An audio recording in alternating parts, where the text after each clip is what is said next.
capable. Je ne sais pas si quelqu'un peut dire que ça se fait, mais bon. Donc, je vais commencer ma présentation. En fait, Eugénie Brouillette est avocate et professeure de droit constitutionnel à la faculté de droit de l'Université Laval.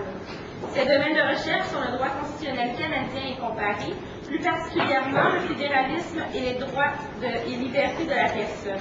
Elle est également auteure de plusieurs publications. Depuis 1999, elle publie seule ou en collaboration des œuvres où elle met en évidence la dualité Québec-Canada.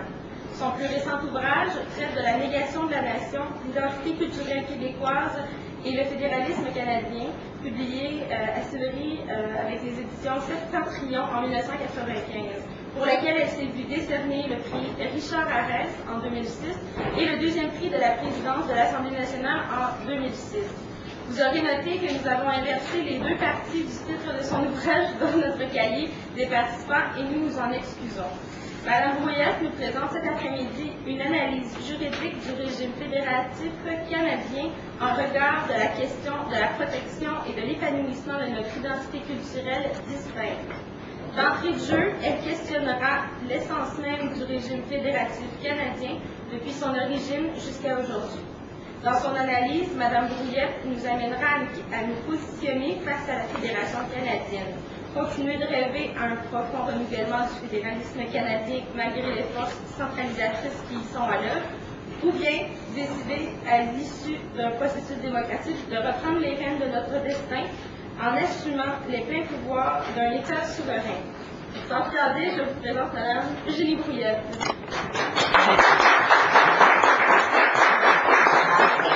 Bonjour à tous et toutes, c'est un grand plaisir pour moi d'être avec vous aujourd'hui.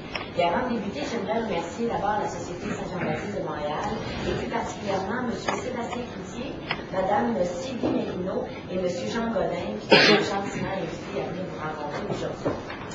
Alors, comme l'indiquait la dame qui vient de me présenter, je vais vous entretenir aujourd'hui les grandes lignes de mon ouvrage intitulé La négation de la nation, l'identité culturelle québécoise et le fédéralisme canadien.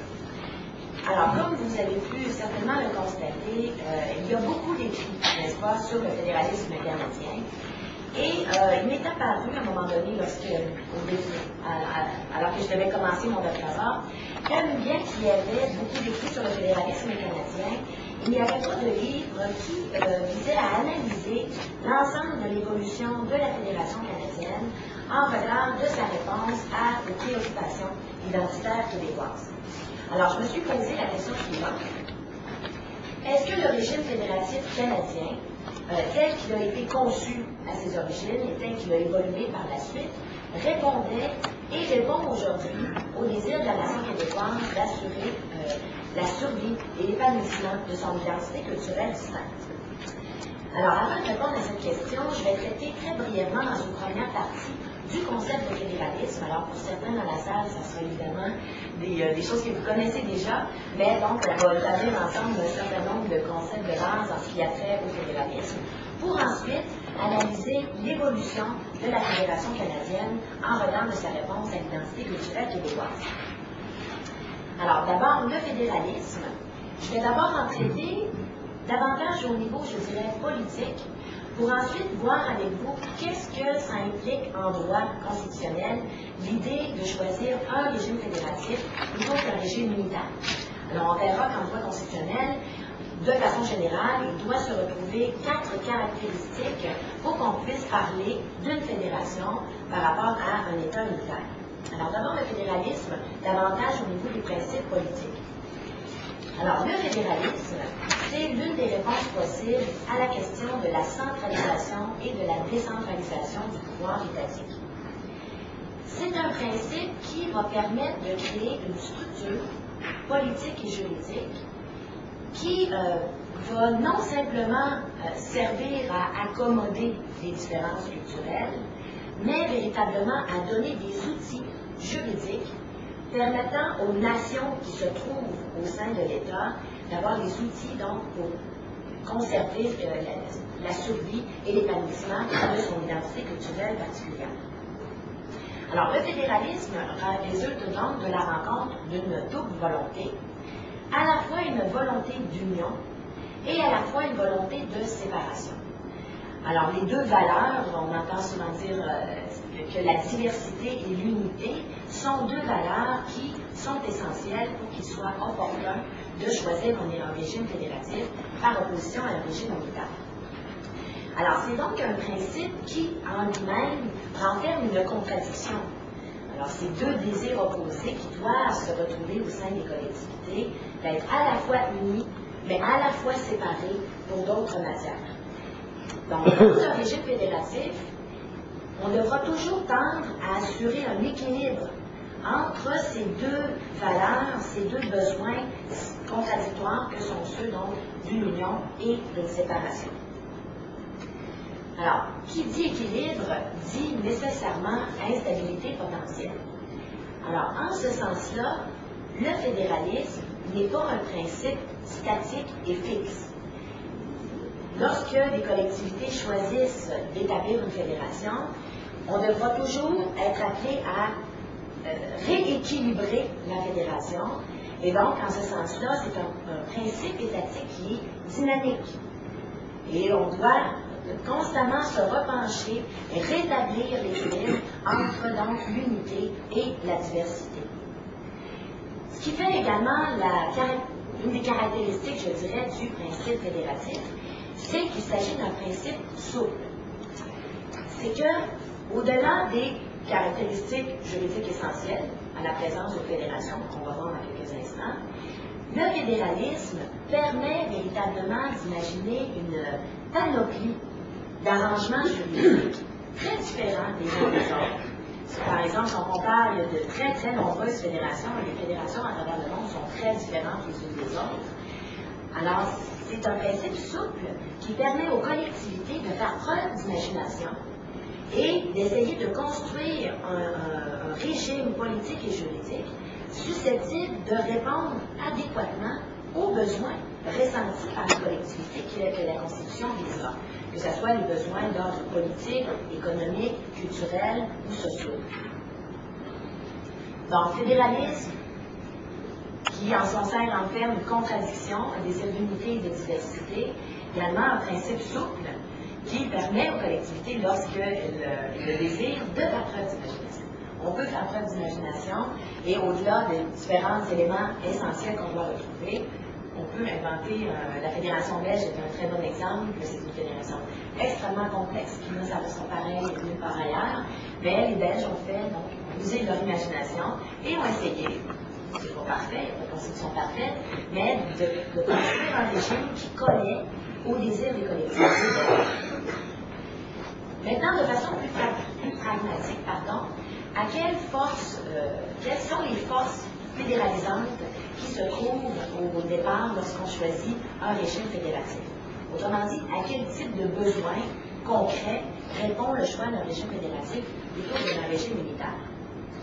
Alors, il sera approprié de choisir un État fédératif lorsque les collectivités en présence désirent à la fois être unies sous un même gouvernement en ce qui a trait aux matières sur lesquelles elles ont des intérêts communs, ce qui représente la valeur de l'unité, et à la fois rester séparées concernant les matières sur lesquelles elles ont des intérêts particuliers.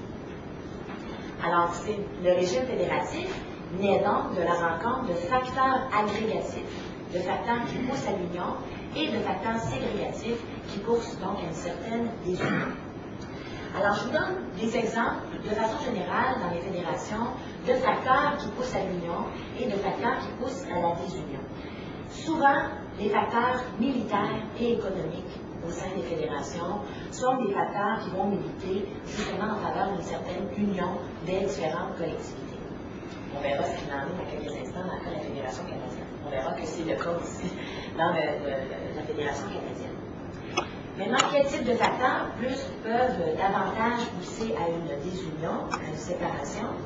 Bon, il y a, par exemple, l'isolement géographique, la configuration géographique de certains États fait en sorte, à l'occasion, que l'adoption d'un régime militaire n'est peut-être pas appropriée. Mais disons que si on devait identifier un facteur parmi tous les facteurs qui poussent à une certaine désunion qui est le plus important, c'est la présence au sein des collectivités de cultures et de nationalités différentes, puis d'une histoire particulière. Alors, ce qui mènera donc à la création de fédérations au sein desquelles on retrouvera plusieurs nations infra-étatiques. Et donc, c'est un des facteurs fondamentaux qui arrive, pas toujours, mais dans certaines fédérations, notamment la Fédération canadienne, je reviens, et qui militait donc, oui, en faveur d'une création de nouvel État, pour lesquels qui seraient compétents sur un certain nombre de matières, mais attention, un État fédératif, donc des entités qui aussi allaient conserver des pouvoirs très importants sur les matières sur lesquelles elles avaient des intérêts particuliers. Maintenant, donc, ça c'est le principe du fédéralisme. Alors, le principe du fédéralisme engendre la création d'un État, un État fédératif.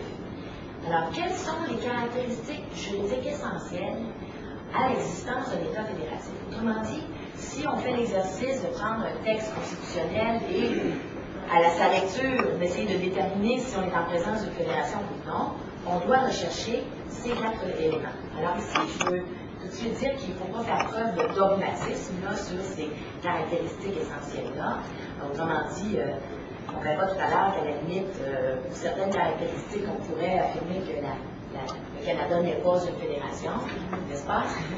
Alors j'y reviens, mais c'est quand même, il faut avoir quand même en fond comme trame là, cette idée de 4 caractéristiques essentielles. Peut-être juste une parenthèse avant. La plupart des États contemporains sont décentralisés d'une façon ou d'une autre. C'est-à-dire qu'aujourd'hui, quand on parle d'États militaires, à part peut-être des petits États comme Monaco, qui n'ont pas besoin de décentraliser ni la fonction législative, ni la fonction exécutive, ni la fonction judiciaire, la plupart des États, et même les États militaires, ont une certaine forme de décentralisation. Alors, dans les États unitaires, c'est des décentralisations de fonctions exécutives, un peu comme une municipalité, c'est-à-dire qu'on a dans les États unitaires des entités territoriales qui vont exercer des pouvoirs, mais des pouvoirs qui seront délégués par la loi, et pas des pouvoirs qui sont garantis par la Constitution. Et cette généralisation, je dirais, de la décentralisation au sein des États unitaires a amené certains observateurs à critiquer la distinction entre les États fédératifs et les États unitaires, en disant de toute façon, dans tous les États, on voit une forme de décentralisation. Alors, le terme fédéralisme s'est mis à être employé, je dirais, pour désigner ce qui, selon moi, ne sont pas nécessairement des fédérations. Alors, pour moi, si on parle de fédéralisme, si on veut que ce terme-là veuille dire quelque chose, il faut que ça veuille dire quelque chose en droit aussi constitutionnel. Alors, le terme de fédéralisme, si ça veut désigner n'importe quel État au sein duquel il y a une décentralisation, même exécutive, alors arrêtons de parler de fédéralisme. C'est un terme qui n'a plus de contenu normatif à ce moment-là. Alors, pour moi, c'est toujours essentiel aujourd'hui, même malgré ce phénomène de généralisation de la décentralisation, de qualifier ce qu'est un État fédératif.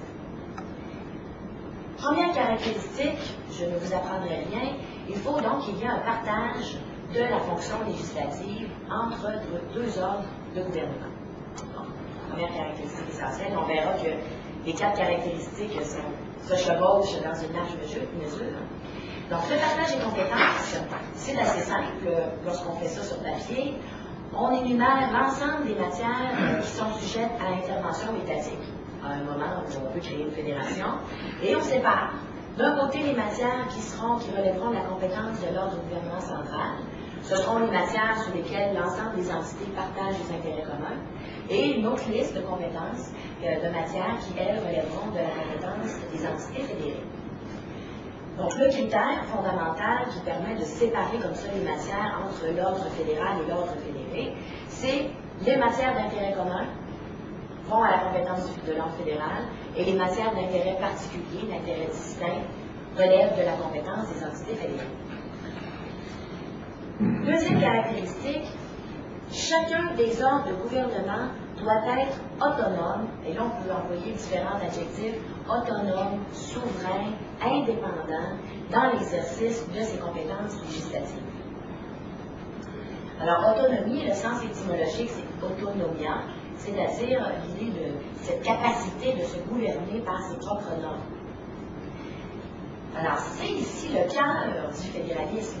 Et c'est ce qui permet de distinguer en premier lieu les États unitaires des États fédératifs.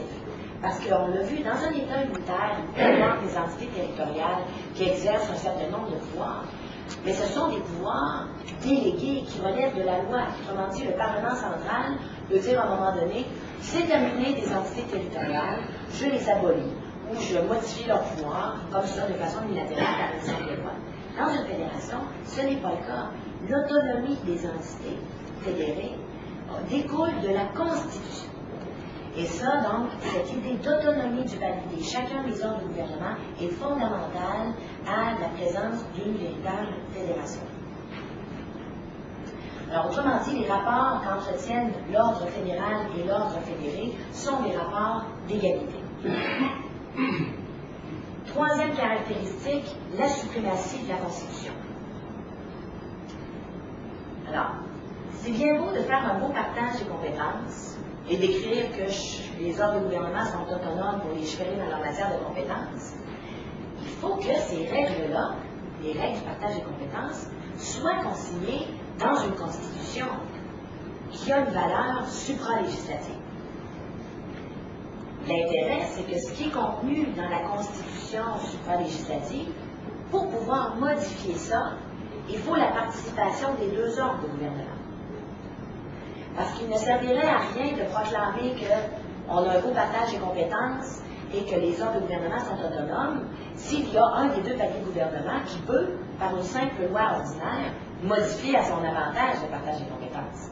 D'où donc cette nécessité que les règles relatives au partage des compétences soient dans une constitution écrite supralégislative et dont la modification requiert le consentement des deux paliers de gouvernement. Deuxième chose, dans ce qui a trait également au principe de la suprématie de la Constitution, il faut qu'une règle de modification constitutionnelle soit elle-même consignée dans la Constitution. Alors évidemment, encore là, si c'est bien beau de dire que pour modifier le partage des compétences, il faut l'accord des deux ordres de gouvernement, mais si un des deux peut seul modifier les règles qui permettent de modifier la Constitution, ben, il pourra modifier ces règles-là de façon à se donner le pouvoir de modifier lui-même le partage des compétences. Suivez là-dessus. Parfait. Quatrième caractéristique, la neutralité de l'arbitrage constitutionnel.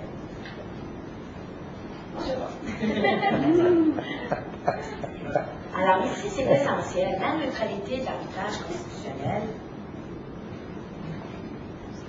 De façon générale, les textes constitutionnels sont toujours rédigés en termes larges. Alors, si le propre d'une constitution, étant donné qu'il est difficile de modifier une constitution, parce que ça requiert des formules d'amendement complexes, il faut que les textes des constitutions soient écrits en termes assez larges pour permettre aux tribunaux de faire évoluer le texte constitutionnel, de façon à ce qu'il réponde toujours adéquatement aux besoins changeants et à l'évolution donc de la société. Alors, c'est dire donc en matière constitutionnelle, les tribunaux jouent un rôle très important. Parce que, étant donné justement que les textes sont rédigés en termes larges, il y a beaucoup de place à interprétation, dans le sens à donner aux dispositions, et ce sont donc les tribunaux, et ultimement des cours de dernier appel, ici la Cour suprême, qui vont nous dire quel sens on doit attribuer à telle et telle disposition de la Constitution. Donc, quand on dit droit constitutionnel, tout de suite on dit un rôle très grand joué par le pouvoir judiciaire. Lorsqu'en plus on est dans une fédération, ce pouvoir judiciaire a un rôle encore plus important parce que c'est le pouvoir judiciaire qui va devenir l'arbitre du partage des compétences. Alors, si on veut qu'il y ait une véritable autonomie des deux paliers de gouvernement, il faut qu'il y ait un organe qui soit habilité à appliquer et à sanctionner les violations aux règles du partage des compétences. Or, en régime fédératif, cette instance judiciaire-là qui, en dernier ressort, tranche les litiges en matière de partage des compétences, doit présenter des garanties de neutralité. C'est-à-dire donc que c'est comme dans n'importe quelle partie sportive, lorsqu'une équipe nomme l'arbitre en partant, ça pose un certain problème au niveau de l'apparence de l'impartialité de l'arbitre en question. Alors c'est tout à fait la même chose lorsqu'on parle d'arbitrage en matière de partage des compétences. Et cette exigence de neutralité fait référence à l'ensemble du statut juridique de la Cour, du tribunal en question, mais en particulier au processus de nomination des juges, qui, donc, ultimement, sont appelés à trancher en matière de partage de compétences. Alors voilà en gros pour les caractéristiques juridiques essentielles de l'État fédératif. Une fois qu'on conclut qu'on est en présence d'une fédération, à la lumière, sans faire preuve de dogmatisme, comme je le disais, à la lumière de l'évaluation de l'ensemble de ces éléments, on pourra ensuite placer cette fédération sur l'échelle de la plus ou moins grande centralisation ou décentralisation. Parce que parmi la famille des fédérations, il y a des fédérations qui sont plutôt centralisées, il y a des fédérations qui sont plutôt décentralisées. Alors ça, c'est un exercice qui arrive dans un deuxième temps. Oui, on est en présence d'une fédération. Maintenant, est-ce qu'il s'agit d'une fédération plutôt centralisée ou plutôt décentralisée? Je vous dirais qu'il n'y a pas d'a priori sur le caractère préférable d'une fédération plutôt décentralisée ou plutôt centralisée. Autrement dit, on ne doit pas présumer toujours qu'il est préférable d'avoir une fédération plutôt décentralisée par rapport à une fédération plutôt centralisée. L'exercice qu'on doit plutôt faire, c'est de voir est-ce que le régime en question, constitutionnel, est-ce qu'il répond adéquatement aux désirs des populations, des collectivités que cette constitution régit. Alors, je vous donne un exemple. La fédération américaine est une fédération plutôt centralisée. Est-ce qu'on doit s'en émouvoir? Est-ce qu'on doit critiquer ça? Bien, l'évaluation qu'on doit faire, c'est d'aller voir les Américains, de façon générale, acceptent que leur fédération soit plutôt centralisée. Et là, la question identitaire est importante. Les Américains ont développé une très forte identité commune à l'égard de l'ensemble de l'État américain. Et qui est le représentant politique de l'ensemble de l'État américain? C'est le gouvernement central. Alors, évidemment, dans quelques années, ça peut être susceptible de changer. Évidemment, il y a des États du Sud qui sont la majorité hispanophone, et on peut imaginer, d'ailleurs ça commence, à un moment donné, certains de ces États-là qui disent, bon, mais nous ici, on est majoritairement hispanophone, par exemple dans tel État du Sud, on veut avoir une décentralisation de pouvoir en notre faveur. Mais donc, de façon générale, lorsqu'il y a une très forte identité commune au sein des collectivités, ben, on peut conclure que même si la fédération est relativement centralisée, elle colle au désir des citoyens qui ont un sentiment d'appartenance très fort à l'égard de l'État central. Si on compare par exemple avec la Belgique, et la Belgique est une fédération relativement assez décentralisée, et elle semble répondre au désir des collectivités belges parce qu'en Belgique, il y a deux nations intra-étatiques, pour rendre ça plus, en tout cas pour résumer, très fortes. Alors les Flamands se sentent flamands et belges, et les Wallons se sentent wallons et belges. Alors on pourrait conclure que la fédération belge, elle est décentralisée et elle colle, de façon générale, au désir des Belges. Le problème qui se posera dans le cas de la fédération canadienne, c'est que les Canadiens anglais ont développé une forte identité commune à l'égard du Canada dans ce cas-ci. Alors pour eux, le fait que la fédération canadienne soit assez centralisée ne leur pose pas de gros problèmes. Évidemment, il y a certaines revendications, comme l'Alberta pour les ressources naturelles, etc., mais de façon générale, leurs revendications ne vont pas à la cheville de celles, évidemment, qui sont les revendications constitutionnelles du Québec. Alors, pour eux, la structure, la fédération, telle qu'elle est en ce moment relativement centralisée, répond à leurs besoins, répond à leur façon de se représenter. Le problème, évidemment, qui se pose, c'est que les Québécois, un peu comme les Belges, à des degrés divers, mais ont une double identité. Et voudraient que cette double identité québécoise, la première, l'identité canadienne qui s'est ajoutée, se reflète dans la structure constitutionnelle. D'où le désir du Québec d'avoir une fédération, d'accord, peut-être, mais beaucoup plus décentralisée qu'elle ne l'est actuellement. Alors voilà pour les traits généraux de ce qu'est le principe fédératif et les caractéristiques juridiques essentielles de l'État fédératif. Alors j'en viens donc au cœur finalement de ma présentation aujourd'hui, c'est-à-dire donc l'origine et l'évolution de la Fédération canadienne en regard de sa réponse à la nation québécoise. Alors d'abord, les origines historiques de la Fédération canadienne, je passe très rapidement parce que je ne vous apprendrai rien aujourd'hui. Alors juste brièvement, voir quels ont été les facteurs agrégatifs et ségrégatifs qui étaient présents au sein des colonies britanniques d'Amérique du Nord et qui ont poussé donc au choix d'un régime fédératif plutôt que d'un régime militaire. Parce que, disons-le, lorsqu'il n'y a que des facteurs qui poussent à l'union de collectivités, c'est le régime militaire qui est approprié d'adopter. S'il n'y a que des facteurs qui poussent à une désunion, ben on reste des États indépendants, séparés. Il faut vraiment qu'il y ait à la fois donc une volonté d'union et de séparation. En ce qui a trait au Canada, deux facteurs étaient les plus importants au niveau des facteurs qui poussaient à une certaine union des colonies. Vous l'aurez deviné, c'est le facteur militaire et le facteur économique. Alors, le facteur militaire, très brièvement, c'est qu'on craignait une potentielle, à tort ou à raison, annexion des colonies britanniques d'Amérique du Nord aux États-Unis. Et à la même époque où il y avait ces craintes, fondées ou non, la Grande-Bretagne commençait à retirer ses troupes britanniques ici des colonies. Alors, donc, on avait un sentiment d'urgence de devoir s'unir pour assurer une défense commune du territoire. Le facteur économique, le commerce était beaucoup axé jusqu'à avant la fédération dans un axe nord-sud, donc avec les États-Unis. Et les États-Unis, à un moment donné, ont menacé de mettre fin au traité de réciprocité, comme un traité de libre-échange. Et donc, les colonies voulaient créer un marché commun entre elles, abolir les barrières tarifaires pour davantage réorienter le commerce dans un axe est-ouest. Donc, facteur économique très important. Dans les facteurs ségrégatifs, maintenant, qui poussaient donc à une certaine désunion, une certaine séparation, évidemment, chacune des colonies originaires avait une longue histoire politique et juridique propre. Il n'y avait pas, bon, évidemment, que le Québec, l'Ontario, la Nouvelle-Écosse, le Nouveau-Brunswick existaient depuis quand même un bon bout de temps. Alors, elles désiraient s'unir, mais sans nécessairement devoir renoncer complètement à leur identité juridique propre. Il y avait également l'isolement géographique des Maritimes qui militait donc en faveur plutôt d'une fédération plutôt qu'un régime militaire.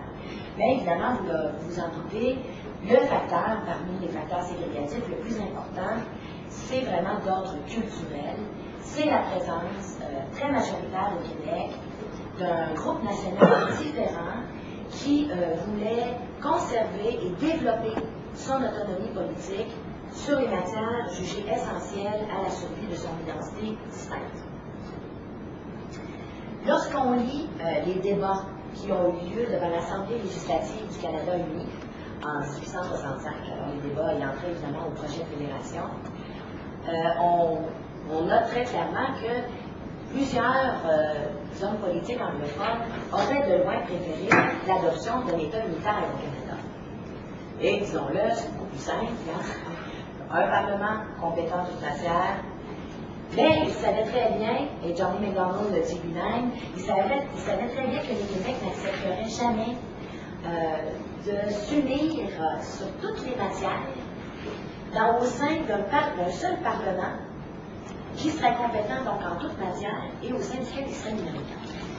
Alors pour le Québec, l'idée de créer une fédération était la condition essentielle à son acceptation de s'unir dans un régime politique et juridique avec les autres colonies. Et c'est précisément la perspective de pouvoir avoir un État provincial dont l'existence serait garantie constitutionnellement, dont les pouvoirs seraient garantis constitutionnellement, et pouvoirs qui porteraient sur les matières qui, à cette époque-là, étaient liées à l'identité culturelle québécoise, qui a amené donc le Québec à aller de l'avant dans ce projet avec les autres colonies de créer une fédération canadienne. Alors, la Fédération canadienne de 1867, alors, on a souvent une façon de concevoir ça, l'effet bon, on s'est fait rouler, les Québécois, on s'est toujours fait avoir, etc., etc. Pour moi, la Fédération canadienne de 1867, il n'y a pas de régime idéal, ici, on n'atteignait pas un idéal, mais c'était tout de même un régime qui résultait d'une négociation politique de bonne foi entre des représentants coloniaux et dont les éléments du pacte, les éléments du contrat étaient les suivants. La condition exigée du Québec était le fait qu'on adoptait le principe fédératif. Et en échange de l'adoption du principe fédératif, le Québec acceptait que ce soit le principe de la représentation proportionnelle à la population qui s'applique dans la Chambre basse fédérale, à la Chambre des communes. Parce que pour le Québec, c'était pas grave d'être minoritaire dans un Parlement qui serait compétent sur des matières qui n'avaient pas de lien nécessaire avec l'identité culturelle. En gros, la défense et l'économie. Alors que l'adoption du principe, d'être minoritaire, dans un principe de représentation proportionnelle, ne posait pas de problème, puisqu'on s'assurait, par la création d'une fédération, d'être majoritaire dans un Parlement qui, lui, serait compétent pour les matières liées à son identité culturelle distincte. Alors, c'est essentiellement et très brièvement résumé l'esprit qui a présidé à la création de la Fédération canadienne en 1867. Alors maintenant, on va faire l'exercice de regarder la lettre du régime, alors la loi constitutionnelle de 1867. Est-ce qu'on voulait créer une fédération, mais est-ce qu'on a bel et bien créé une fédération? Alors il s'agit d'aller voir donc la loi constitutionnelle de 1867 et de regarder très brièvement les caractéristiques juridiques essentielles énoncées et voir si, pour l'essentiel, c'est prévu dans la loi 1867. Alors pour moi, la loi 1867 crée bien un régime fédératif au Canada. Dans la loi 1867, on retrouve première condition, un partage des compétences législatives entre les provinces et le fédéral, aux articles 91 à 95. Les matières, lorsqu'on lit les matières de compétences fédérales, de façon générale, ça trait à la défense et à la question économique de façon générale. Donc, l'idée, les facteurs d'union sont représentés dans ces matières non octroyées à la compétence fédérale. Alors que les provinces se réservaient la compétence exclusive en ce qui a trait aux matières qui étaient liées à leur identité culturelle propre. Et quand je parle de culture ici, je ne parle pas uniquement des arts et lettres, c'est-à-dire un concept restreint de culture, mais plutôt la culture au sens large, la façon de penser, d'agir d'une société et qui peut se matérialiser, se manifester par exemple dans le droit civil, dans les institutions politiques, l'organisation sociale, etc. Alors donc, un partage des compétences. Et de façon générale, les deux ordres de gouvernement étaient autonomes dans l'exercice de leurs compétences législatives. Alors, je vois Mme Lajoie qui me fait des signes. C'est qu'il y avait effectivement dans la loi 1867 certains éléments institutionnels qui pouvaient effectivement poser problème en regard de l'autonomie des provinces. Je réfère ici au pouvoir notamment de réserve et de désaveu, et l'idée que ce sont les lieutenants-gouverneurs qui sanctionnent les lois provinciales et que les lieutenants-gouverneurs sont nommés par le gouvernement fédéral. Alors, si on regarde ça avec nos yeux contemporains, évidemment, on veut s'arracher les cheveux en se voyant. Ça n'a pas de bon sens que le lieutenant-gouverneur de la province, donc la province est supposée être autonome dans ses champs de compétences, et là, c'est une sanction nécessaire pour qu'un projet de loi devienne une loi, et la personne qui fait cet acte-là, c'est une personne nommée par le gouvernement fédéral. On va tout de suite, des lumières là, qui s'allument en ce qui a trait à l'autonomie provinciale. Les pouvoirs de réserve et de désaveu. Le pouvoir de réserve, c'est ce pouvoir, lorsque le lieutenant-gouverneur reçoit copie d'un projet de loi qui a été adopté par l'Assemblée, il peut décider de ne pas sanctionner la loi et d'en réserver la sanction au gouverneur fédéral, nommé par le gouvernement fédéral. C'est ça le pouvoir de réserve. Le pouvoir de désaveu, c'est un projet de loi arrive sur le bureau du lieutenant-gouverneur, qui a été adopté par la Chambre législative. Le lieutenant-gouverneur sanctionne et doit en envoyer copie de cette loi au gouverneur général. Et le pouvoir de désaveu, c'est lorsque le gouverneur général reçoit copie de la loi sanctionnée, peut la désavouer. Et désavouer, là, terminée, la loi désavouée cesse d'exister, elle devient complètement nulle. Alors, c'est vrai que lorsqu'on lit ces éléments-là qui se trouvent dans la loi de 1867, on peut se dire, ben, ça y est, les provinces n'étaient pas autonomes dans le champ de compétences. Alors, c'est effectivement la position. Alors moi, je ne veux pas affirmer que la Fédération 1867 est une fédération décentralisée. C'était une fédération. Et peut-être un peu moins centralisée qu'on est porté à le croire. Parce que il y a la raison pour laquelle les pouvoirs de désaveu de réserve sont prévus dans la loi 1867. Il faut se rappeler qu'à l'époque, on était des colonies. Et ces formes de désaveu-là existaient, et on connaissait ça depuis belle lurette, du gouvernement impérial à l'égard des lois coloniales. Alors, on a repris ça un peu en conservant le lien qu'on voulait, parce qu'au Canada, on voulait conserver le lien avec la Grande-Bretagne. Donc, on a reproduit ces institutions-là qui existaient auparavant et on les a mis dans le texte.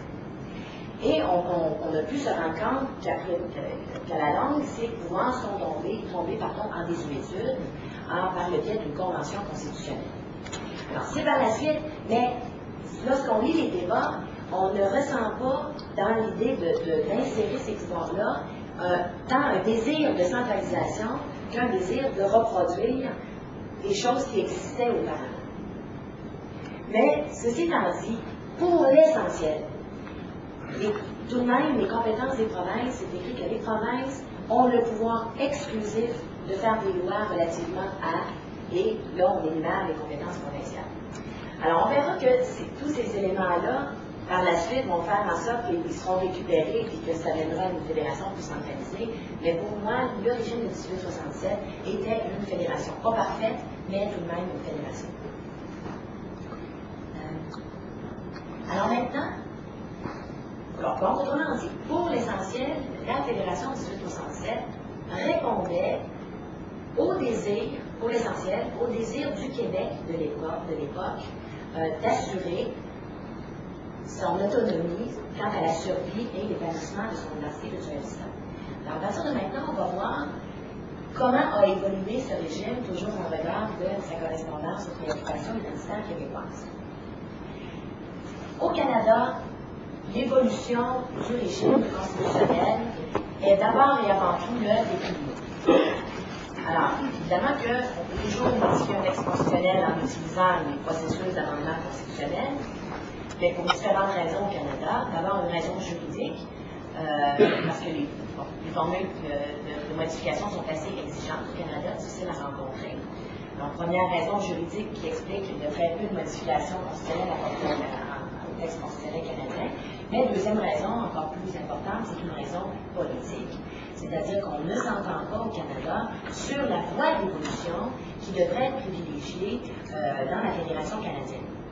Et là, je brosse très grossièrement, mais de façon générale, les provinces canadiennes, majoritairement anglophones, étant davantage en faveur d'une centralisation de la Fédération canadienne et du principe de l'égalité des provinces. Égalité ici entendue au sens de égalité, traitement identique. Alors, si le Québec veut plus de pouvoir, on ne peut pas lui en donner si nous on ne les veut pas, parce que le Québec serait différent, donc serait inégal. On viendra tantôt là-dessus, ça c'est une conception d'égalité tout à fait formelle et qui n'est pas réelle. On sait très bien que, au contraire, l'égalité souvent commande un traitement différent. Et que c'est le traitement identique qui génère des inégalités. Mais je reviens, alors que, donc ça c'est la vision de l'évolution de la Fédération canadienne entretenue de façon générale par les provinces majoritairement anglophones, alors que le Québec, évidemment je vous apprends rien, est davantage en faveur d'une fédération décentralisée, et si les autres ne veulent pas de décentralisation, en faveur d'un statut particulier le concernant. Alors donc, processus d'amendement constitutionnel, très difficile, à peu près impossible à rencontrer.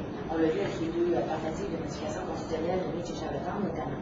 Donc, qui s'occupe de faire évoluer le texte constitutionnel et la Fédération canadienne, ce sont les tribunaux qui, au cas par cas, de litige en litige, en tranchant, font évoluer le texte constitutionnel. Et cette évolution-là est beaucoup moins perceptible, sauf pour ceux qui s'amusent à lire donc, les décisions de la Cour suprême de façon assidue. La population en général n'est pas consciente de cette évolution-là, mais qui est réelle. Et le statu quo Le statu quo n'existe pas. C'est-à-dire que la Constitution canadienne et la Fédération canadienne ne sont pas figées dans le temps, même s'il n'y a pas d'amendement formel. La Fédération canadienne évolue lentement, doucement, donc, dans le but de l'œuvre des tribunaux. Alors, de 1867 à 1949, c'est le comité judiciaire du Conseil privé de Londres qui était le dernier tribunal d'appel en matière constitutionnelle. Donc, la Cour suprême avait été créée bien avant, en 1875, mais si on était malheureux, donc, d'une décision de la Cour suprême, il était possible toujours d'en appeler au comité judiciaire du Conseil privé. Et c'est par la suite, en 1949, on a aboli ces appels au comité judiciaire, ce qui était tout à fait normal, le Canada devenant progressivement un État pleinement souverain en regard de la métropole britannique. Et donc, on abolit en 1949 les appels au comité judiciaire, et depuis ce temps, c'est la Cour suprême du Canada qui agit à titre d'arbitre du partage des compétences. Lorsqu'on analyse la jurisprudence, donc l'ensemble des décisions du comité judiciaire du Conseil privé, en ce qui a trait au partage des compétences, on peut, pour l'essentiel, et là, ici, je ne vise pas à démontrer que toutes les décisions du comité judiciaire étaient parfaites. Là n'est pas l'objectif. Mais si on prend de façon générale les décisions du comité judiciaire en matière de partage des compétences, on peut affirmer que le comité a assuré un certain équilibre entre les pouvoirs fédéraux et les pouvoirs provinciaux. Alors, cette idée d'équilibre, on se rappelle, qui est au fondement d'un régime fédératif, et les fameuses valeurs d'unité et de diversité, c'est dans le partage des compétences qu'elles se trouvent en droit. Donc, il faut assurer donc constamment un équilibre entre les pouvoirs des plusieurs gouvernements. Alors, ça n'a pas été très compliqué ce qu'a fait pour le comité judiciaire du Conseil privé. Il a interprété et appliqué la loi 1867 en étant guidé par le principe de l'interprétation littérale, c'est-à-dire qu'il faut donner au texte le sens que le texte nous suggère, et également d'interpréter les dispositions les unes par rapport aux autres. Alors, le comité judiciaire disait, il ne faut pas que je donne une interprétation extrêmement large à un titre de compétence fédérale, par exemple, interprétation qui aurait pour effet de vider de son contenu un titre de compétence provinciale. Donc, interpréter les titres les uns par rapport aux autres, de façon à ce que quand on fait évoluer le texte, on assure toujours un équilibre dans cette évolution du partage des compétences. Et ce qu'a fait le comité judiciaire, il a dit, écoutez, vous avez choisi une fédération. Vous l'avez même écrit dans le préambule de la loi 1867. Or, ça veut dire quelque chose en droit, le fait de choisir une fédération, notamment l'idée d'autonomie de chacun des paliers dans l'exercice de ses compétences. Alors, plusieurs observateurs canadiens anglais ont beaucoup critiqué la jurisprudence du comité judiciaire en disant qu'elle penchait toujours du même côté, c'est-à-dire du côté des provinces. Mais en protégeant l'autonomie des provinces, qu'est-ce que faisait le comité judiciaire? Il ne faisait que donner effet à la volonté du constituant en 1867 de choisir une fédération. On n'a pas choisi un État unitaire, on a choisi une fédération, et ça implique un certain nombre de choses. Donc, cette idée que le fédéral, oui, mais aussi les provinces doivent être autonomes dans leur champ de compétences. Alors, de cette façon, et je vous donne un exemple, pour concrétiser davantage ce que je vous énonce. Plusieurs aussi ont reproché au comité judiciaire d'avoir empêché l'évolution du texte constitutionnel. En disant, voyons, le comité judiciaire n'a pas d'affaire à se fier juste au texte, il faut qu'il interprète de façon évolutive la loi 1867. Or, c'est faux. Le comité judiciaire a permis au texte constitutionnel d'évoluer. Je vous donne un exemple. Il y a un article dans la Constitution de 1867 qui dit que c'est le gouvernement fédéral qui doit mettre en œuvre les traités conclus pour le Canada par l'Empire britannique. Alors, on est en matière de conclusion de traités internationaux. On était des colonies, alors en 1867, c'était prévu que c'était la Grande-Bretagne qui allait conclure les traités pour le Canada. Mais on sait que dans notre régime constitutionnel, quand un gouvernement signe un traité, c'est pas tout de suite applicable dans les tribunaux. Il faut que le contenu du traité soit incorporé dans une loi. Et l'article disait donc que les traités conclus par la Grande-Bretagne pour le Canada seraient incorporés dans des lois au Canada par le gouvernement fédéral. à un moment donné, la situation a évolué et le Canada s'est mis à conclure lui-même ces traités internationaux. Et là, la question s'est posée. Est-ce que, maintenant que c'est le gouvernement fédéral qui conclut des traités, au lieu de la Grande-Bretagne, est-ce que c'est encore lui qui conserve le pouvoir d'intégrer en droit interne le contenu de ces traités, peu importe qu'ils portent sur des matières fédérales ou des matières provinciales?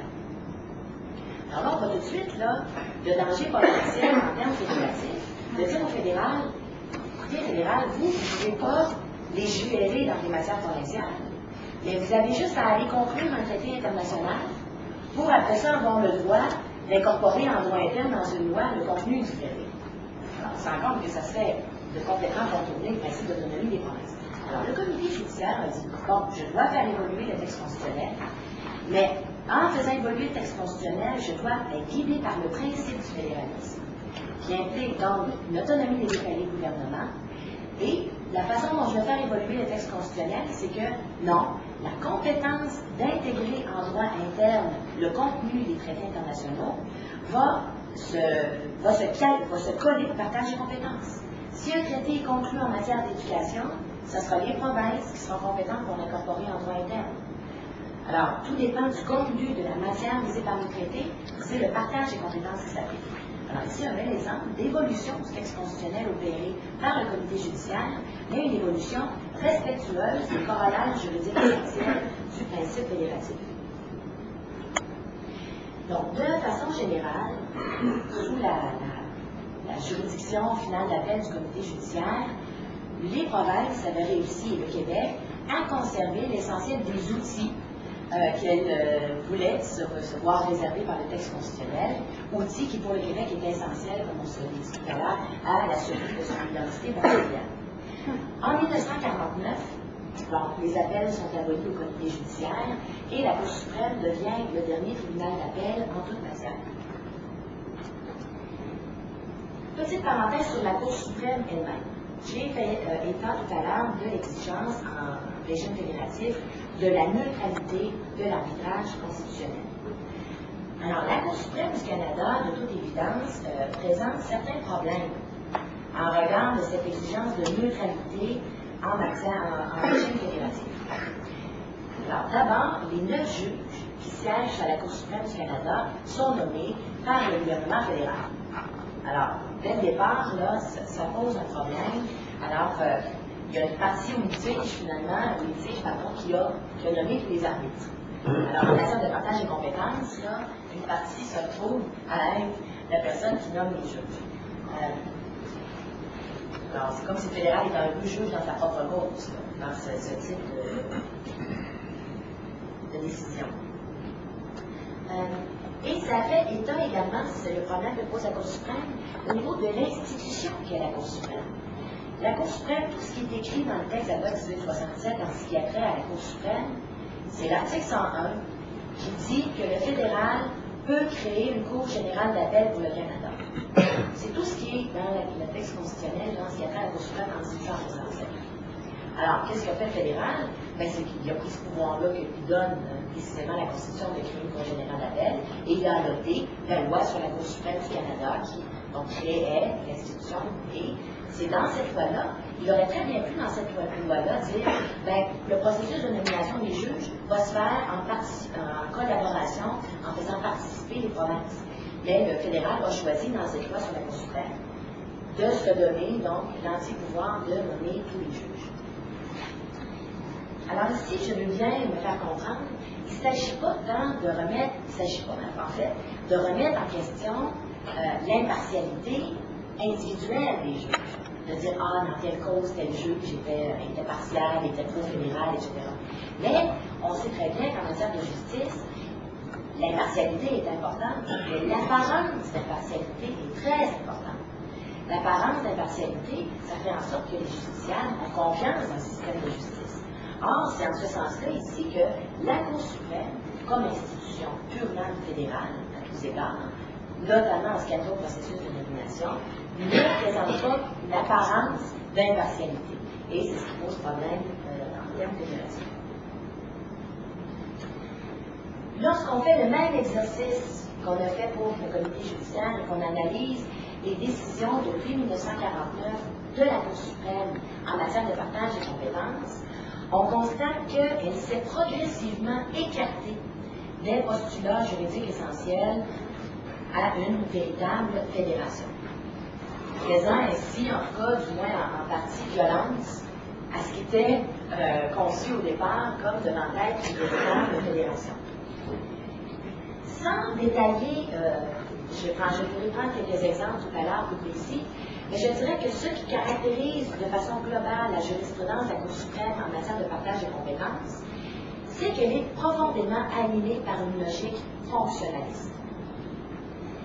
Pour elle, la valeur de l'efficacité est, je dirais, la valeur qui la guide le plus, qui la guide davantage lorsqu'elle doit juger des compétences des provinces et du fédéral. Autrement dit, pour la Cour suprême, s'il est plus efficace, s'il serait plus efficace selon ce qu'elle considère comme étant l'efficacité, parce que l'efficacité c'est en fonction de l'objectif, mais bon, si elle juge que ça serait donc plus efficace que ce soit le fédéral qui s'occupe de telle matière, dans les provinces, elle aura tendance à permettre au fédéral d'empiéter en matière provinciale. Donc, c'est cette valeur, alors qu'on sait qu'au fondement de la Fédération canadienne, il y avait d'autres valeurs aussi très importantes, dont la valeur de la diversité. Alors, la Cour suprême hiérarchise, en fait, donc les valeurs, ce qui devrait normalement relever du rôle du constituant ou de la population, hiérarchise les valeurs et est très animée donc d'une logique de fonctionnalisme et cette idée on va trancher les matières et le partage des compétences et conflits en fonction de ce qui est plus efficace. Alors ça se trouve en matière de droit d'empiéter, la définition de la compétence fédérale en matière de commerce, la doctrine de l'intérêt national. Alors, pour ne nommer que ces exemples-là, sa façon de raisonner dans ces matières-là est très empreinte donc de cette idée d'efficacité qui, pour elle, commande la centralisation du pouvoir. Parce qu'on pourrait discuter, est-ce que l'efficacité commande nécessairement la centralisation du pouvoir? Je suppose l'économiste, par exemple, sur l'efficacité économique et tout, mais je pense qu'il peut y avoir des arguments de part et d'autre. Ce qui est intéressant aussi de noter lorsqu'on étudie la jurisprudence de la Cour suprême, et j'ai fait l'exercice suivant. J'ai répertorié toutes les décisions de la Cour suprême du Canada, qu'elle a rendues depuis 1949, dans lesquelles elle invoque nommément le fédéralisme dans ses raisonnements.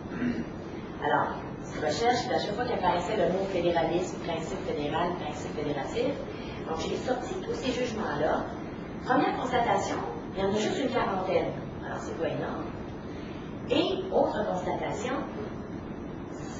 la Cour a rarement invoqué le principe du fédéralisme dans ses raisonnements en matière de partage des compétences. Alors que le partage des compétences est le cœur de ce qu'est le fédéralisme. Les fois où la Cour suprême disserte plus longuement sur ce qu'est le fédéralisme, sur ce que ça implique en droit, c'est dans deux renvois, le renvoi sur le rapatriement de la Constitution et le renvoi sur la sécession. Qu'est-ce qui caractérise ces deux décisions-là? C'est qu'il y avait un vide juridique. Dans le renvoi sur le rapatriement, on demandait à la Cour, est-ce que le fédéral doit obtenir l'autorisation des provinces avant de modifier la Constitution du Canada de façon aussi importante qu'il l'a fait en 1981. Alors la Cour suprême avait beau feuilleter tous les textes constitutionnels qui font partie de la Constitution du Canada, silence. Alors là, elle n'a pas le choix. Là, elle creuse davantage et là, elle revient au principe. Et là, elle est revenue au fédéralisme et l'exposé qu'elle fait du fédéralisme, unité, diversité, partage des compétences, autonomie des provinces, très belle, je dirais, dissertation en ce qui a trait au fédéralisme. Elle a fait la même chose dans le renvoi sur la sécession. Sécession, rien dans les textes constitutionnels, de silence. Donc, encore là, elle revient au fédéralisme et vous fait une belle présentation de ce qu'est le fédéralisme.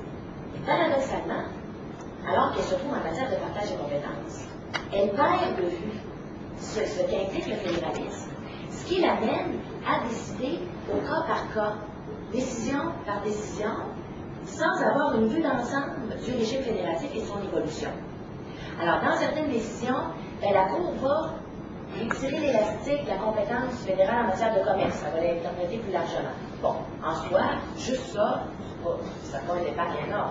Mais dans vos décisions, ce sera la compétence en matière de droit criminel qui sera étendue.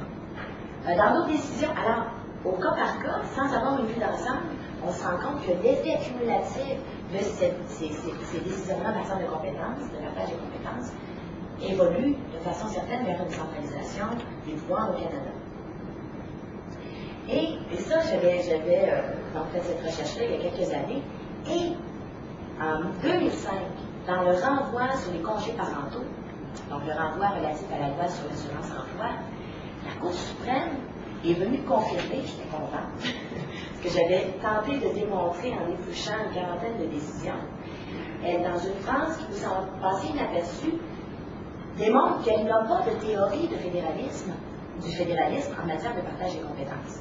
Je vous lis le petit paragraphe, très court. Les repères du fédéralisme peuvent varier d'un juge à l'autre et reposent sur des notions politiques plutôt que juridiques. Ça ne peut pas être plus clair. Donc, pour la Cour, elle dit, écoutez, le fédéralisme, c'est beau, l'unité, diversité, tout ça, mais en droit, ça n'a pas beaucoup de force normative, ce fédéralisme. C'est un principe politique plutôt que juridique. Alors là, dès le départ, c'est assez surprenant. Deuxième phrase, le maintien de l'équilibre entre les pouvoirs fédéral et provinciaux relève avant tout des gouvernements. Alors là, en deux phrases, elle remet en question le contenu normatif du fédéralisme et elle semble relativiser son rôle d'arbitre en matière de partage des compétences. Et ça, c'est un indicateur qu'on doit garder en tête parce que la Cour suprême des États-Unis, précisément, a pris cette idée parce qu'aux États-Unis, ils ont un Sénat. Ils ont un Sénat pour l'adoption des projets de loi fédéraux, ça doit pencher par la Chambre des représentants, par le Sénat américain. Or, le Sénat est composé de 2 représentants qui représentent chacun des États. Alors, la Cour suprême américaine a dit à un moment donné, écoutez, l'équilibre des pouvoirs dans la Fédération américaine, ça ne relève pas de moi. C'est à votre Sénat de faire ça. Si votre Sénat, vos sénateurs, jugent qu'un projet de loi fédéral empiète sur les pouvoirs des États, ça va l'adopter. Alors, l'équilibre relève des gouvernements. Alors, c'est un peu cette idée ici. Mais on voit tous les problèmes que ça peut poser à une nation minoritaire. C'est que quand on s'en remet à la force de négociation politique pour assurer un équilibre des pouvoirs fédéraux provinciaux, la force de négociation politique pour une nation minoritaire qui a une vision de la Fédération canadienne qui n'est pas partagée par la majorité, on lui enlève ses outils. Or, c'est l'idée du fédéralisme. L'idée du fédéralisme, c'est de donner une force de négociation politique, c'est de donner des outils juridiques pour protéger l'autonomie. Puis s'il n'y a plus de Cour suprême qui s'occupe de l'assurer un équilibre, on s'en met à la simple force de négociation politique pour le Québec, c'est désastreux. Donc, ici, la Cour suprême, donc, dans une petite phrase, vient un peu confirmer ce que d'autres et moi avions vu. Alors, ce faisant, la Cour suprême a donc permis, en mettant en œuvre le partage des compétences de plus en plus au fédéral, d'intervenir en matière de compétences provinciales exclusives. Alors, c'est le cas du pouvoir d'empiéter, de la prévention. Je les nomme en vrac, et ensuite, je verrai quel temps il me reste pour vous en parler davantage de quelques-uns. Donc, pouvoir d'empiéter, prépondérance fédérale, l'inapplicabilité des lois provinciales, le pouvoir fédéral de dépenser, bon, ça c'est pas tant l'œuvre de la Cour suprême, mais je reviens dans quelques instants. Alors, avant de faire état avec vous, de prendre certains de ces éléments-là et de vous montrer en quoi la jurisprudence de la Cour suprême a eu un effet centralisateur, j'aimerais vous dire quelques mots sur l'approche interprétative privilégiée par la Cour suprême du Canada. On a vu que le comité judiciaire, lui, il appliquait des règles qu'on appelle des règles d'interprétation statutaires à la loi 1867. C'est une loi, premier principe, on doit regarder les termes, et on doit leur donner le sens qu'ils suggèrent de façon ordinaire, et on doit interpréter les dispositions les unes par rapport aux autres. Alors, le comité judiciaire avait donc une certaine position de retenue vis-à-vis le constituant, donc les organes politiques, parce qu'il disait, je vais donner effet au texte, ce que je crois être votre volonté, parce que vous l'avez couché dans le texte. La Cour suprême s'est éloignée de cette méthode, je dirais, d'interprétation, pour plutôt adopter une méthode d'interprétation dite évolutive, ou créatrice, ou dynamique. Alors, lorsque vous entendez ces adjectifs-là, ça réfère à la même chose. En adoptant ce mode d'interprétation, la Cour suprême présume donc que si jamais il y a une adéquation entre le texte constitutionnel et la réalité contemporaine, il lui revient de modifier le texte constitutionnel dans la façon dont elle va l'interpréter, de façon à le faire répondre aux besoins. Alors, je l'ai dit tout à l'heure, tout texte constitutionnel doit pouvoir évoluer, ça on ne remet pas ça en question. Mais la question qui se pose, c'est est-ce qu'il y a des limites à cette réactivité judiciaire en matière constitutionnelle? Et je vous donne un exemple, parce que pour moi, les principes d'interprétation, c'est comme des outils là, qui se trouvent dans une boîte, et la Cour peut piger dans cette boîte à outils de façon à amener, donc, de façon à convaincre que son raisonnement est le raisonnement qui se justifie en droit. Je donne un exemple concernant le renvoi sur les congés parentaux, qui est un très bon exemple, parce que on va voir ici que tout dépend du principe d'interprétation qu'on favorise. On peut en venir à des conclusions tout à fait différentes. La question qui se posait, c'était le Québec, qui contestait la constitutionnalité de dispositions de la loi sur l'assurance-emploi, une loi fédérale, portant sur les congés de maternité et les congés parentaux. Le Québec plaidait que ces dispositions-là étaient inconstitutionnelles parce que relevant de sa compétence sur la propriété des droits civils, alors qu'on avait le côté fédéral qui plaidait la constitutionnalité, évidemment, de ces dispositions, en invoquant son pouvoir de légiférer sur l'assurance chômage. Alors, pour régler le litige, la Cour suprême s'est donc posé la question suivante. Qu'est-ce que ça couvre, la compétence du fédéral en matière d'assurance chômage? Hein? Et on va pouvoir voir, cette fois qu'on aura défini ce qu'est la compétence fédérale en matière d'assurance chômage, on pourra voir si on peut rentrer les dispositions contestées dans ce titre-là ou dans la compétence provinciale. La Cour d'appel du Québec, pour déterminer ce que couvre la compétence fédérale en matière d'assurance chômage, a adopté une approche originaliste. Alors, c'est une méthode d'interprétation qui veut qu'on aille voir l'intention du constituant lorsqu'il a intégré cette disposition-là. Qu'est-ce qu'on voulait qu'elle couvre, cette disposition-là? Alors, on revient donc aux origines. Or, la compétence sur l'assurance chômage, en 1867, ça relevait des provinces. C'est en 1940, dans un contexte économique bien particulier, que les provinces ont accepté de modifier la Constitution. Il y a quelques modifications constitutionnelles formelles. Donc, on a soustrait de la compétence des provinces cette compétence en matière d'assurance chômage et on l'a donné au fédéral. 1940. Alors, la Cour d'appel, sur les preuves produites par le gouvernement du Québec, a lu l'ensemble des documents, les débats qu'il y avait eu, les échanges de lettres entre ministres provinciaux et fédéraux en ce qui a trait à cette compétence sur l'assurance chômage, et on est venu à la conclusion que ce qu'on voulait donner au fédéral à cette époque-là, c'était le pouvoir de légiférer pour des pertes d'emploi pour des raisons économiques. Donc, une fois qu'elle a défini de cette façon-là, elle dit donc les dispositions qui ont trait au congé de maternité ou au congé parentaux, ce n'est pas des pertes d'emploi pour des raisons économiques. Donc, ça ne peut pas rentrer dans l'assurance chômage. Donc, les dispositions sont inconstitutionnelles. En cours d'appel, la boîte à outils vise donc le principe de l'intention, de l'approche originaliste, le principe de l'intention constitutionnelle. En appel, la Cour suprême du Canada prend la boîte à outils et vise le principe d'interprétation évolutive. Et il dit, oui, il faut tenir compte de l'intention du constituant en 1867, pardon, en 1940 dans ce cas-ci, mais attention, le monde du travail a changé. Et donc, il faut tenir compte désormais que les femmes sont sur le marché du travail et que maintenant, toute cette question du congé de maternité, congé parentaux devient essentielle. Donc, j'interprète de façon évolutive la compétence en matière d'assurance chômage pour y inclure le pouvoir de légiférer pour des pertes d'emploi qui ne sont pas liées à des raisons économiques. Donc, conclusion que les dispositions sont donc bel et bien constitutionnelles.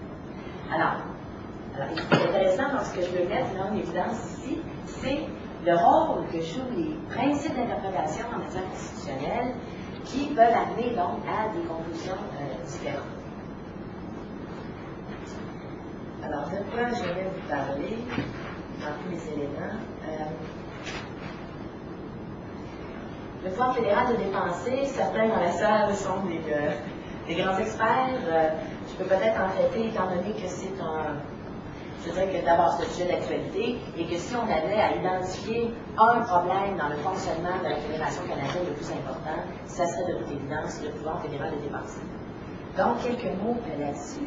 Juste, excusez-moi, j'ai commencé à quelle heure? En fait, c'est juste qu'on a commencé à l'école. Donc, en fait, c'est juste le changement qu'il n'y a pas de compte. Je pense que vous avez fait. D'accord, donc j'ai une C'est 30 ans. Ça va être un guide sur le pouvoir de dépenser. Puis après, il y aurait des questions. Excuse-moi. Oui. Je m'excuse, Véron, mais le titre de votre conférence est l'identité culturelle québécoise et le fédéralisme canadien, la négation de la nation. Vous avez parlé jusqu'à maintenant beaucoup de l'évolution du fédéralisme canadien. Est-ce que vous allez parler de l'identité culturelle? Est-ce que vous allez parler de l'identité culturelle du Québec et la négation de la nation? Voilà. C'est-à-dire que toute cette évolution centralisatrice de la Fédération canadienne nie la nation québécoise. Donc, on va revenir sur 82 aussi, parce qu'il y a cette évolution-là du partage des compétences par le biais de la jurisprudence de la Cour suprême, mais il y a quand même eu une modification constitutionnelle formelle extrêmement importante qui est celle de 1982. Mais sur le concept de nation, on pourra, j'ai une partie dans mon livre sur ça, mais étant donné que je manquais de temps, j'ai fait l'économie, mais on pourra peut-être discuter justement de ce concept de nation dans le cadre québécois dans la période de question. Donc, le pouvoir de dépenser, alors c'est vraiment l'outil d'intervention le plus puissant dont dispose le gouvernement fédéral pour miner l'autonomie des provinces dans leur champ de compétences. C'est dû évidemment au fait, d'abord, distinguer deux choses. On considère généralement, bien qu'on pourrait beaucoup critiquer ce raisonnement-là, que le fait de dépenser de l'argent, ça n'équivaut pas à normer. Dépenser de l'argent, c'est un acte que pose l'État, mais qui ne lui est pas propre. Vous et moi, on peut dépenser. Vous et moi, on peut être propriétaire. L'État peut dépenser. L'État peut être propriétaire, comparativement à des actes normatifs qui sont le propre de l'État. Vous et moi, on ne peut pas, comme ça, d'emblée, prétendre adopter une norme qui s'appliquerait aux individus. Or, le partage des compétences est considéré comme ne s'appliquant qu'aux actes normatifs et non aux actes matériels, c'est-à-dire, par exemple, à ceux de dépenser. Il y aurait beaucoup de critiques là-dessus, mais c'est, disons, une façon d'entrevoir le pouvoir de dépenser qui est qui est généralement admise, je dirais.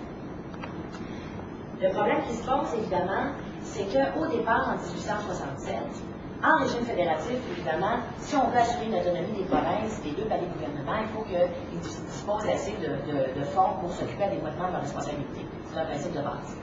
En 1867, on a donné des pouvoirs de taxation aux provinces et aux fédérales.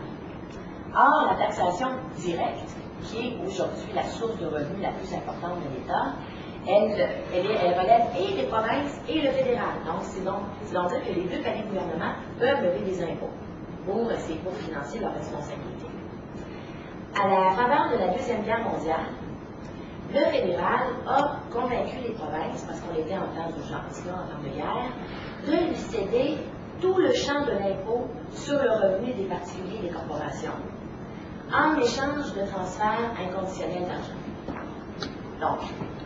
Donc, au milieu des années 40, une centralisation des pouvoirs fiscaux, et en même temps, on assiste à l'avènement de l'État-providence, ce qui fait en sorte que le coût des responsabilités provinciales, qui ne fait pas grand-chose en 1867, la santé, l'éducation et les services sociaux en 1867, ce n'étaient pas les sujets qui coûtaient plus cher à l'État. C'est les congrégations religieuses, les œuvres de charité privée, etc. Alors, en même temps, les provinces se retrouvent avec à peu près plus de moyens financiers et avec des responsabilités extrêmement coûteuses pour l'État providence. Alors, ce qui fait évidemment qu'aujourd'hui, on se retrouve donc avec un gouvernement fédéral qui a beaucoup plus d'argent par rapport à ce dont il a besoin pour s'occuper de ses compétences, versus des provinces qui ont un cruel manque à gagner pour s'occuper de leurs propres compétences. Alors, la question qui se pose, peut-être qui est plus intéressante, parce que vous connaissez un peu la trame, on en entend assez parler dans l'actualité. Est-ce que c'est constitutionnel? Parce que, attention, quand le fédéral dépense en matière provinciale, qu'il dépense une simple dépense, à la limite, on pourrait prétendre que ça ne mine pas de façon essentielle l'autonomie des provinces. Bien que ça soit pas mal plus simple, plutôt que d'envoyer notre argent là, pour qu'il revienne là, de l'envoyer directement au niveau provincial. Mais ceci étant dit, le problème, c'est que beaucoup des dépenses sont des dépenses conditionnelles. Alors, le fédéral dit, je ne peux pas légiférer en matière provinciale, parce que ça serait constitutionnel, partager compétences s'applique, mais je vais vous donner de l'argent, mais si vous voulez avoir droit à l'argent, vous, dans votre loi, vous devez respecter telle norme nationale. Alors, c'est en fait donc de faire indirectement ce qu'il ne peut pas faire directement. C'est-à-dire donc, il ne peut pas directement légiférer en matière provinciale, ça serait inconstitutionnel, mais par le biais des dépenses conditionnelles, il oriente les choix législatifs des provinces pour lesquels, normalement, il devrait être pleinement autonome. Alors, la question qui se pose, Mme Lajoie a écrit là-dessus, aussi, la Cour suprême n'a jamais eu l'occasion de se prononcer en ratio décidatif, c'est-à-dire qu'il n'y a pas de causes qui sont rendues à la Cour suprême où le point à trancher était la question de la constitutionnalité des dépenses conditionnelles. Dans, je dirais, 4, pour penser qu'aux principaux, dans 4 décisions, elle a fait des commentaires qu'on appelle des obitaires dictum, c'est-à-dire elle émet des opinions, mais opinions qui ne sont pas nécessaires à la solution du litige. Alors, formellement parlant, ce qu'elle dit en obitaire, ça ne lie pas les tribunaux inférieurs et on ne peut pas dire formellement que la question est tranchée, parce que c'était juste des commentaires. Encore une minute?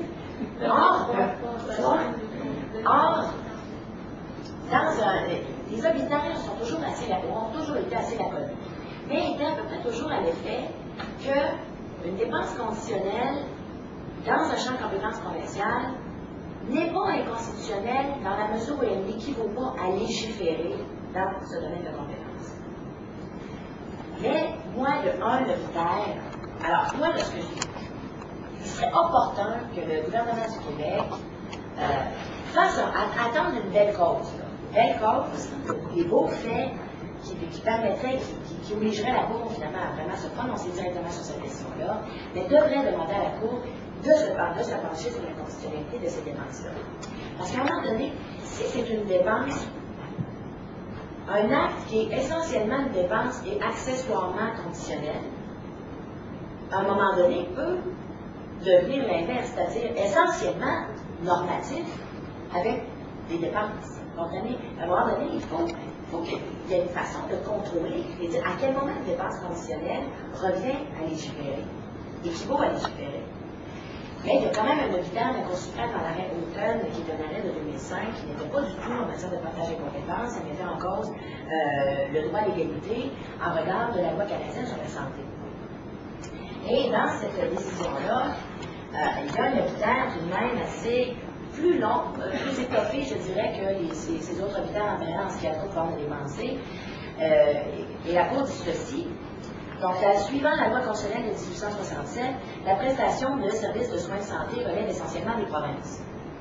Cependant, le pouvoir de dépenser du gouvernement fédéral lui permet d'assortir de conditions sa contribution pécuniaire aux programmes sociaux des provinces.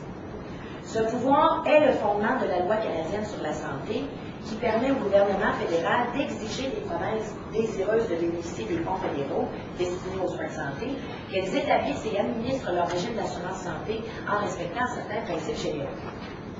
Alors, autrement dit, la porte est mince. À mon avis, comme fait la Cour suprême dans ce genre de dossier-là, chaud politiquement, elle va tenter de ménager la chèvre et le chou. Alors, je pense qu'on ne peut pas s'attendre à ce que demain matin, la Cour suprême dise que les dépenses conditionnelles depuis le début du siècle, le siècle précédent, sont inconstitutionnelles. On ne peut pas s'attendre à ça, mais en même temps, il va falloir probablement qu'est-ce qu'elle fera comme souvent en matière de constitutionnelle, elle établira probablement une liste de critères non exhaustifs, non cumulatifs, pour lui permettre, dans des cas, selon les circonstances, d'évaluer si elle est devant une dépense conditionnelle qui équivaut à un acte normatif ou non.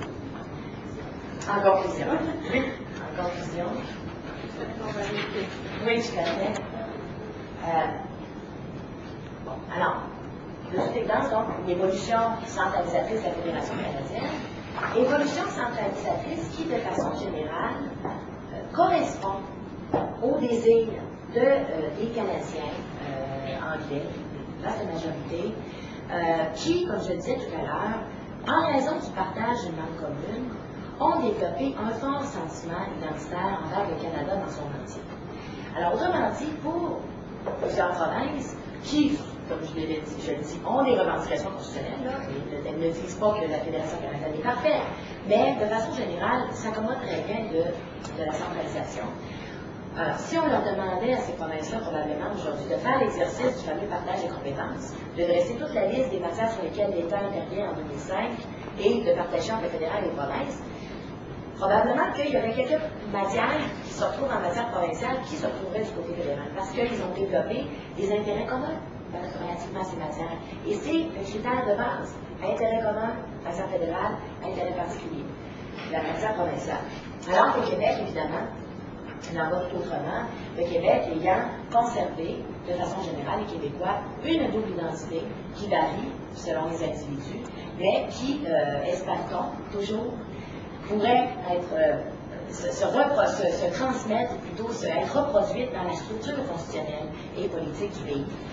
Or, tous les événements politiques et juridiques des dernières décennies tendent pour l'essentiel à démontrer que le caractère de plus en plus improbable, voire, je dirais, utopique, d'une véritable refonte de la Fédération canadienne de façon à répondre aux aspirations identitaires des Québécois. Et juridiquement parlant, et c'est ça dont je parlais tout à l'heure, la souplesse du principe fédératif, juridiquement parlant, le fédéralisme asymétrique est tout à fait possible. Il y a des exemples partout dans le monde de fédéralisme asymétrique. Et un fédéralisme asymétrique pourrait correspondre aux deux besoins contradictoires des Canadiens anglais et des Québécois. Si vous voulez fonctionner de façon plus centralisée, parce que vous avez développé une forte identité commune, c'est tout à fait légitime. Grandien vous en face, c'est légitime. Mais on pourrait organiser la structure de façon à ce que vous fonctionniez davantage ensemble, tout en permettant au Québec de continuer à fonctionner de façon plus autonome sur des matières essentielles. Alors, si cette solution, 30 secondes, si cette solution mitoyenne, qui, juridiquement parlant, est tout à fait possible, le fédéralisme le permet, juridiquement parlant, mais si politiquement elle n'est pas possible, ben, il n'y a pas 40 solutions, il y en a deux. On dit, bon, on laisse faire ça, ça fait longtemps qu'on parle de constitution militaire, parlons donc de choses plus importantes, mais c'est pas vrai que la constitution, et passer à d'autres choses. Et moi, ce que je souligne ici, on peut très bien choisir ça, mais il faut que les gens qui choisissent cette option le fassent en sachant que la Fédération canadienne évolue. C'est pas le statu quo, elle évolue, et ça de façon résolument centralisatrice. Alors, si c'est un choix qu'on fait par conviction, désignation, peu importe, on le fait en connaissance de cause. Autre solution, évidemment, c'est la souveraineté du Québec, qui permettrait donc au Québec de reprendre les pleins pouvoirs souverains et de décider aujourd'hui, en 2005, avec qui il décide de mettre en commun un certain nombre de choses et de façon à assurer l'épanouissement de son identité culturelle distincte aujourd'hui, en 2005. Merci.